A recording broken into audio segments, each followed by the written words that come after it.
મિત્રો હું આવી ગઈ છું સુરત ને અમે થઈ ગયા છે રેડી અને મારા પપ્પાની તબિયત હું ઓપરેશન કર્યું પપ્પાને એટલે પપ્પાની ખબર કાઢવાય નહીં. પપ્પા કેવું છે હવે તમને? સારું છે.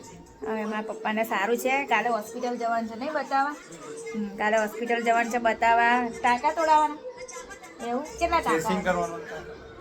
ડ્રેસિંગ કરવાનું ને ટાંકા તોડવાનું. એટલે કાલે પપ્પાને લઈને હું પાછી હોસ્પિટલ જઈશ અને પછી હોસ્પિટલથી જોઈએ ડૉક્ટર શું કહે છે નહીં ટાંકા તોડીને. તો ચલો અત્યારે જઈએ છે પેલા મોટું ત્યાં જાડીના ઘરે જઈએ અને અમારી માસી આખો દાડા આવ્યો ચના ચના ચના જેવી છે. ચના ખા ખા ગરમ બધું છે. આ કોને કહે? આ મને કહે ચના ખાઉં છું. તમારે ખાવા છે?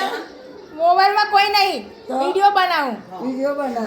મોબાઈલમાં કોઈ તું ગાળો નહીં બોલ મમ્મી. બધી એક જેવી ભેગી થયેલી ગાળો બોલ બોલ કરો તે. કઈ કાળ બોલી? તમે નહીં બોલા મારી મમ્મી બોયલા કરતી છે. ચના ખાઉં છું. તમારે ખાવા જ ચના? તમે કાઢી છો માસી? હું હાલ જ લઈ છું. હાલોલ હાલોલથી આવી છું. હાલોલથી આવ્યા જ નહીં હા અમે જી અમારું મોટું ને ત્યાં